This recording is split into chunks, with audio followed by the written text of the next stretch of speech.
안녕하세요, 여러분. 성공합시다. 자, 오늘은 하나님께 나아가기 위한 지름길, 또 하나님과 함께 동행하는 삶을 위해서는 뭐가 필연적으로 해결되어야 되는지 보여주고 있는데요. 한번 본문 속으로 들어가 보도록 할게요. 자, 5장에 들어가기에 앞서 1장에서부터 4장까지 내용 기억나시나요? 이스라엘 백성이 약속의 땅 가나안으로 가기 위해서 이제 질서 있게 움직여야 되는데 그 지도를 주시죠. 성막을 중심으로 각 지파별로 어떻게 배열해야 되는지를 딱 정확하게 말씀해 주세요. 이것은요, 물론 전략적인 배치도이기도 하지만요, 하나님 중심의 삶은 어떻게 살아야 되는지를 보여주는 그림이기도 해요. 우리가 하나님을 우리 인생의 중심에 둘 때 비로소 삶의 질서와 방향이 생기고 내가 서야 하는 위치가 분명하게 보여진다고 했죠. 그것을 한눈에 보여주는 그림이 바로 그 배치도예요.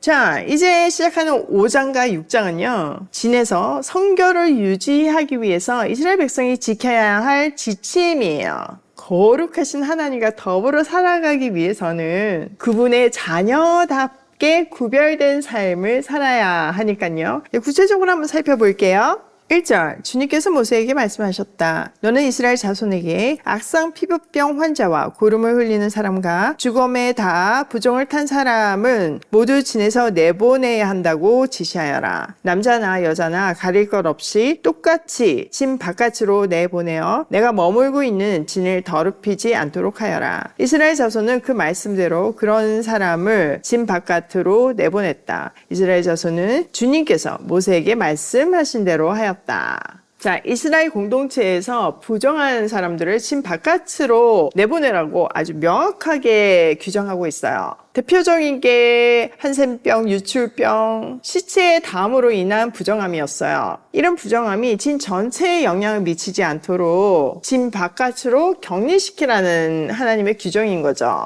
이것은 지금 200만 명이 살고 있는 이 공동체에서 위생적인 관점으로도 반드시 필요한 일이기도 했지만요, 계속 부정이란 단어를 강조하심으로 인해서 이거는 영적인 의미가 더 크다는 것을 알 수 있어요. 이스라엘 진영이 거룩한 장소로 유지되어야 한다는 의미이죠. 하나님께서 지금 이스라엘 진영 가운데 함께 거하시잖아요. 그렇기 때문에 그곳이 부정해져서는 안 된다고 말씀하시는 거예요. 내가 거룩하니 너희도 거룩하라는 말씀을 아주 실질적으로 지금 행하게 하는 거죠. 근데 어찌 보면요, 병자를 진 바깥으로 격리시키는 거는 조금 과한 명령처럼 느껴지지 않나요? 그러나 이건 1차적으로 병이 전염될 수도 있고, 또 부정함의 기준을 정했잖아요. 그걸 반드시 지키게 하는 삶을 교육하는 차원에서 하나님과 함께 할 수 없는 부정은 격리되도록 시각적인 효과, 시청각 교육을 시킨 거죠. 또 하나의 포인트는요, 율법에 보면 이런 사람들 외에도 생리를 하거나 임산부가 부정하다고 되어 있잖아요. 근데 여기선 진 밖으로 격리되어라는 말은 없어요. 그러니까 이런 부정은 사실 그 삶의 일부잖아요. 우리 어떤 신체적인 삶의 어떤 한 파트잖아요. 이런 케이스는 진 안에서 일시적으로 격리되었다는 것을 우리가 알 수 있어요. 그러나 신약에 와서는 이런 종교적인 부정함은 더 이상 문제가 되지 않았어요. 그리스도께서 율법의 요구를 다 충족시켰기 때문이죠. 그래서 우리는 자유함을 누릴 수 있어요. 그러나 우리는 여전히 영적, 윤리적 부정함에 민감하고 이것과 멀어지는 삶을 살아야 해요.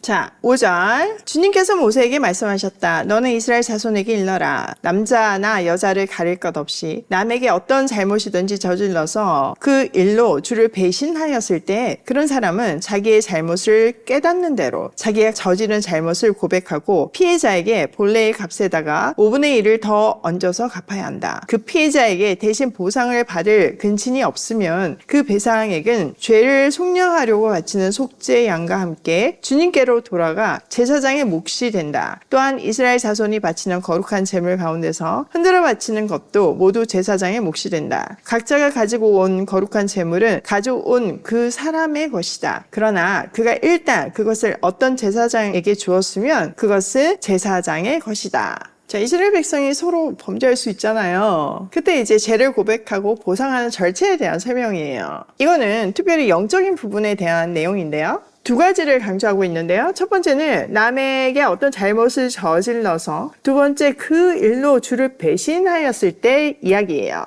사실 잘못하는 것 자체가 죄고요. 주를 배신했다는 것은요, 법정에서 일어나는 일인데요. 법정에서 증인의 역할을 할 수 있잖아요. 이때 하나님의 이름으로 맹세한 후에 위증을 했다면 이것이 하나님에 대한 배신이라는 거죠. 그러니까 여기서 하나님은요, 우리에게 이웃에게 잘못하는 거, 그거 자체가 하나님에 대한 배신이라고 말씀하시고 계신 거예요. 사실 위증은요, 본인이 시인하지 않으면 하나님밖에는 알 수 없는 잘못이죠. 그러니까 여기서 말씀하시는 거는 하나님과 더불어 살기 위해서는 그 내면의 죄까지 다 제거되어야 한다는 것을 강조하시는 거예요. 자, 죄를 지은 사람은 자기 잘못을 깨달은 대로 저지른 잘못을 고백하고 손해를 입은 사람에게 본래의 값을 배상하는 건 기본이고 거기에 추가적으로 20%의 배상금을 더해서 갚아야 한대요. 만약 손해를 본 사람이 죽었고 대신 보상받을 친족이 없다면 그 보상은 제사장을 통해서 하나님께 드려져야 한대요. 그리고 그것은 제사장의 몫이 되었어요. 자, 오늘 내용을 우리 삶에 적용을 해보면 첫 번째, 하나님과 함께 하려면 부정이 제거되어야 한다. 우리도